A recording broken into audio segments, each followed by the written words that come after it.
सत्संग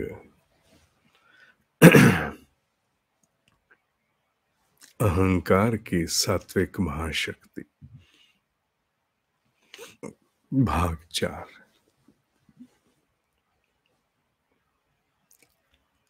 हनुमान जी के विषय में हम सुनते आए हैं कि उन्हें उनकी असीम शक्तियों के विषय में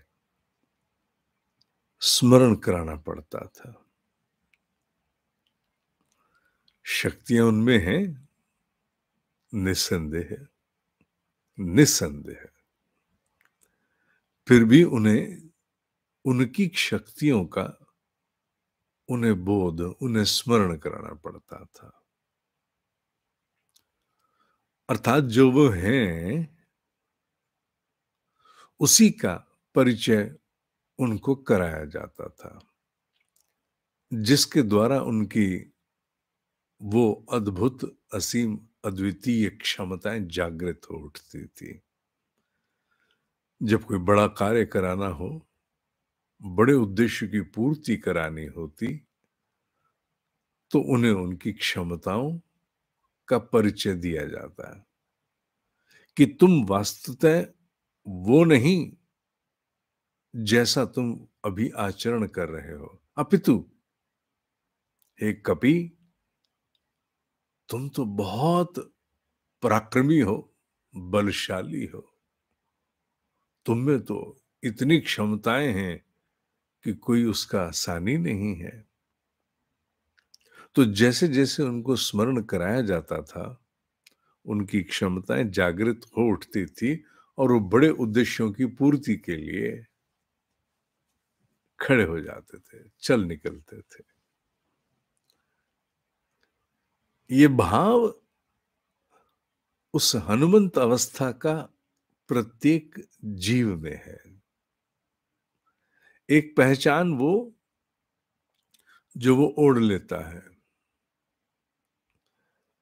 एक बाहरी असुरक्षा का सामना करने के लिए, जिसे हम प्रतीति कहते हैं, प्रिटेंशियस, अपने आप को दिखाने की चेष्टा, लादने की चेष्टा, खामखा दूसरों पर अपना आधिपत्य दिखाने की, स्थापित करने की चेष्टा, जो कि वो है नहीं वस्तुतः इस प्रकार का।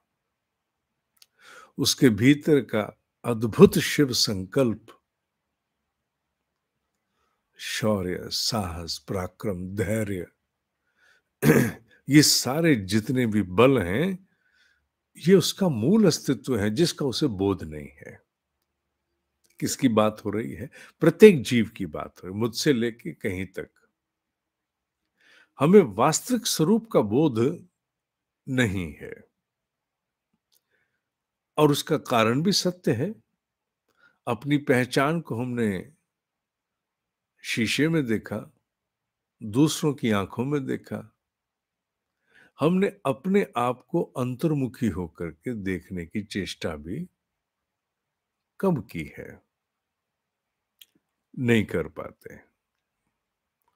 ये सत्य है कि जैसे जैसे ध्यान में साधक गहरे उतरता जाता है, उसे बोध भी नहीं होता, उसके बहुत सारे आवरण जो ओढ़े हुए हैं, जो उसकी वास्तविक अस्तित्व नहीं है, ओढ़ी पहचान, वो छटने लगती है। हाँ, एकाएक नहीं कुछ भी होगा।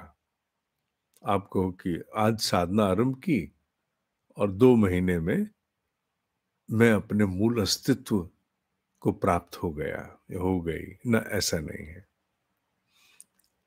हाँ, अगर आध्यात्मिक यात्रा पूर्व के जन्मों की पहले से है, तो फिर कम समय लगता है, अन्यथा समय लगता है। ओढ़ी हुई अपनी पहचान को त्यागने में समय लगता है,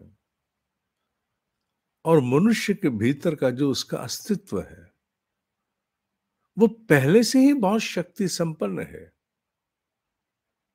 वहां कोई स्थान किसी भय, आशंका का नहीं है। वहां कोई स्थान किसी अक्षमता का नहीं है। अपने आप को किसी पर लादने की वहां आवश्यकता ही नहीं है। अपने आप को किसी अन्य पर आरोपित करने की आवश्यकता नहीं है। वो नित्य शुद्ध, नित्य मुक्त, नित्य बुद्ध है, पर होते हुए भी आभास नहीं है, क्योंकि जन्मों से आई हुई ओढ़ी हुई पहचान और साथ-साथ असुरक्षा, इनसिक्योरिटी, वो मनुष्य को एक ऐसी प्रतीति में डाल देती है कि वो दिखाता है अपने आप को जो वो नहीं है।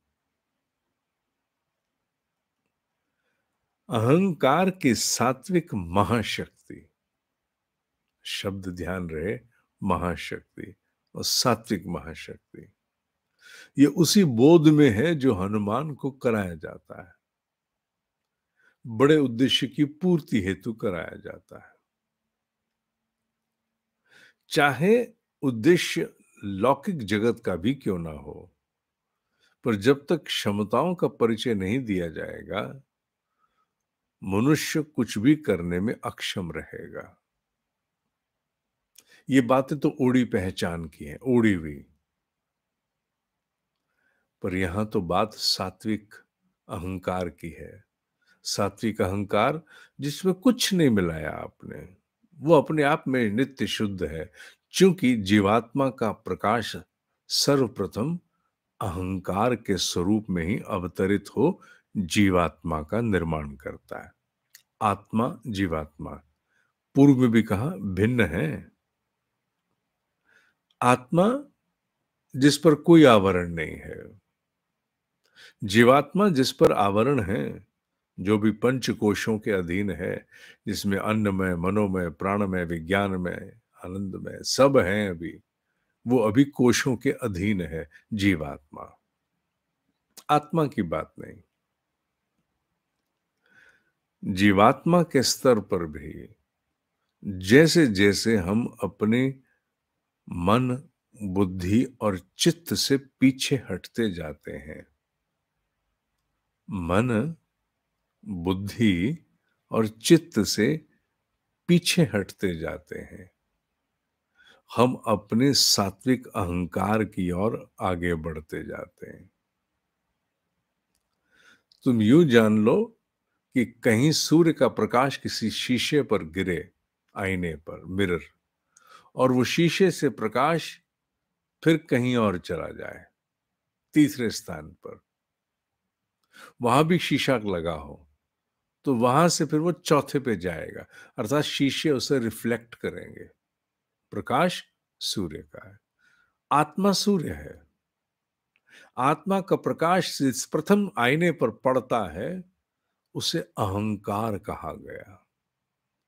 आत्मा का प्रकाश जिस प्रथम आईने पर, मिरर पर पड़ा, उसे अहंकार कहा गया। अहंकार से होकर के वो फिर आगे दूसरे आईने पर जाता है, जिसे हम चित्त, बुद्धि, मन के नाम से जानते हैं। प्रकाश किसका है? आत्मा का। आया किसके माध्यम से? ये उसी प्रकार जैसे सूर्य का प्रकाश चंद्र पर, और चंद्र की चांदनी पूर्णिमा के दिन पृथ्वी पर। प्रकाश किसका?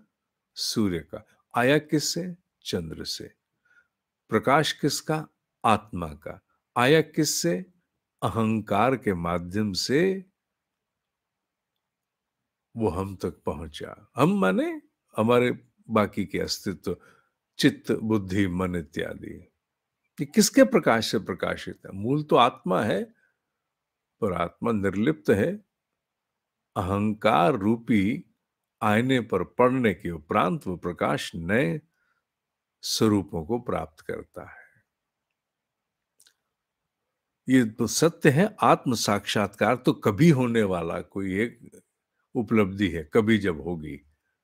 पर अगर सात्विक अहंकार तक भी हम पहुंच जाते हैं, शुद्ध अहंकार तक, जिसमें कुछ उड़ा हुआ नहीं है, जैसा सूर्य से आके पड़ रहा है, बिल्कुल वैसे ही उस वहां तक पहुंच जाते हैं, तो एक अद्भुत बल आता है, अद्भुत बल आता है। उड़ी हुई पहचान छिटक जाती है। उड़ी पहचान जो विचारों की है, धारणाओं की है, कल्पनाओं की है, स्मृतियों की है, अर्थात जो मन, बुद्धि, चित्त के संकलन है, संचय हैं, वो छिटक जाते हैं। यही सारा विज्ञान, यही सारी साधना विज्ञान में कोश की है। विज्ञान में कोश की साधना में साधक के ओढ़े हुए मन, कामनाएं, बुद्धि, विचार, तर्क, वितर्क, कुतर्क, चित्त, स्मृतियां, कल्पनाएं इत्यादि इत्यादि सब छिटक करके पीछे आते हैं। किस पर?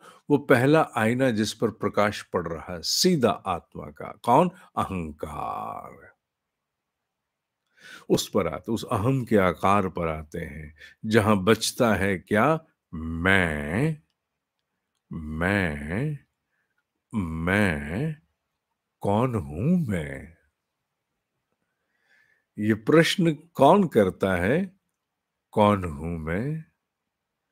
ये प्रश्न न मन नहीं कर रहा, ये बुद्धि नहीं कर रही, ये चित्त नहीं कर रहा, ये प्रश्न आत्मा भी नहीं कर रही है।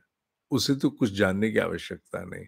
ये प्रश्न वो प्रथम प्राथमिक आवरण, द प्राइमरी रिफ्लेक्टर जिसे अहंकार कहा, ये वो पूछ रहा है कि जिसे मैं अपना अस्तित्व मान के बैठा हूं, जिस रूप को, जिस नाम को, जिस पहचान को मैंने अपना आपा मान लिया, वो सब तो उड़े हुए हैं, ना रहने वाले हैं, बदलते हैं वो तो।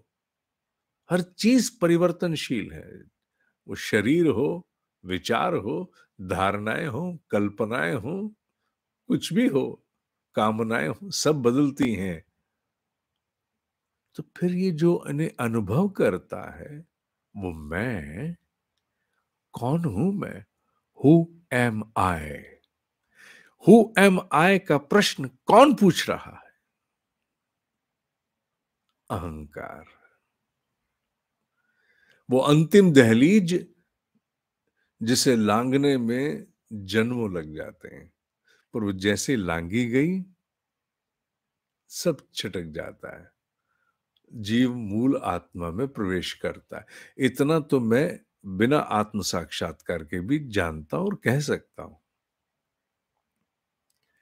उस हु एम आई, मैं कौन हूं, पर खड़ा हुआ, दहलीज पर खड़ा हुआ साधक अपने विशुद्ध सात्विक अहंकार में खड़ा है। वो ईगो वाला नहीं, जो दूसरों पर अपने आप को थोपने की चेष्टा करता है, वो नहीं। विशुद्ध अहंकार, सात्विक अहंकार। मैं, क्योंकि मैं बची है ना अभी, जब तक मैं बची है, अहंकार बचा है। ये मैं का ही अनधिकृत विस्तार, इलेजिटिमेट इन्फ्लेशन, उसे हम ईगो भी, अहंकार दूसरा वाला ईगो कहते हैं प्रचलन में। पर ये सात्विक है, विशुद्ध है। भाई मैं आखिर क्या हूं? बाकी सब बदल रहा है, परिवर्तनशील है। ना मैं बुद्धि, ना मैं मन, ना विचार, ना कामना, ना स्मृति, ना कल्पना। तो फिर मैं आखिर हूं क्या? मैं, ये वो सात्विक अहंकार है, जहां फिर एक अद्भुत क्षमताएं भीतर जागृत होती हैं। उड़े स्वरूप रहते हैं, जाते नहीं है, पर उनकी पकड़ बड़ी कमजोर हो जाती है। इस मैं, सात्विक मैं पर आरूढ़ साधक के ओढ़ी हुई पहचान भले बनी रहे, पर वो उसी प्रकार जैसे दशहरे का रावण केवल कागज कपड़े का एक पुतला खड़ा किया जाता है, उतना भर रह जाता है, पप करके गिर जाएगा चिंगारी लगते ही। उसी प्रकार मैं की उस विशुद्ध अवस्था में पहुंचा हुआ साधक उसी प्रकार है कि ढांचा पूरा बाहर दिखाई दे रहा है, सब कुछ दिखाई दे रहा है, तलवार, तीर, कमान सब है, पर जिस दिन वो जरा सी चिंगारी लगेगी, ये मैं ही समाप्त हो जाएगा। मैं कौन हूं? हु एम आई? बस चिंगारी लगी नहीं, फक करके गिर गया, और फिर हो जाएगा आत्म साक्षात्कार। मेरा भले नहीं हुआ, पर मैं इतना तो जानता हूं। हाँ, उसमें समय बहुत लगता है। उस होने वाले अंतिम क्षण के फक, अरे बाबा, जन्म उसी में लग जाते हैं ऐसा क्यों होता है? ऐसा इसलिए होता है क्योंकि बहुत सारे कर्म बंधन भी ओढ़ी हुई पहचान को नहीं जाने देते। ओढ़ी पहचान चिपक करके, रोक करके बैठी रहती है। और अगर जीव उस सात्विक विशुद्ध अहंकार में आकर के कोई संकल्प ले ले, तो उसे विधाता भी बदल नहीं सकता। शिव संकल्प कौन लेगा? लेगा तो कोई आवरण ही ना, यानी मैं ही तो लेगा शिव संकल्प। हर किसी का मैं। संकल्प अगर शिव भी है, तो कौन लेगा? मैं। इसीलिए कहते हैं इच्छाएं किसी की, वो इच्छा से संकल्प नामक पुस्तक में यही तो लिखा है मैंने बाहर पंक्ति में, इच्छाएं किसी की पूरी नहीं होती, संकल्प वास्तविक शब्द होना चाहिए, शिव संकल्प किसी के अधूरे नहीं रहते।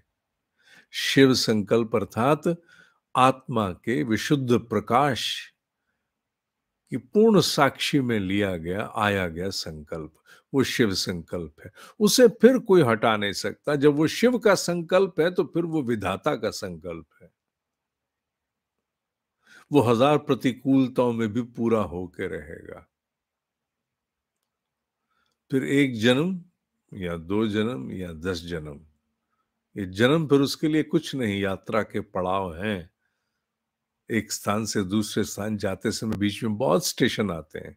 ये फिर पड़ाव है जन्म। जिस जीवात्मा का एक शिव संकल्प जागृत हो गया, वो एक जन्म या कई जन्म, वो केवल स्टेशन है, पड़ाव है, वो पूरा हो के रहेगा। क्यों?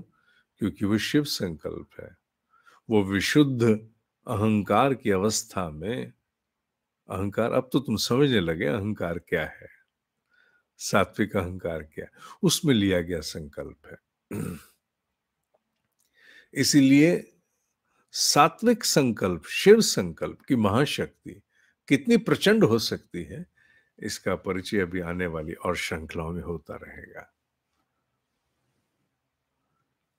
ओम ही सत्य है, ओम ही सत्य है, ओम ही सत्य है।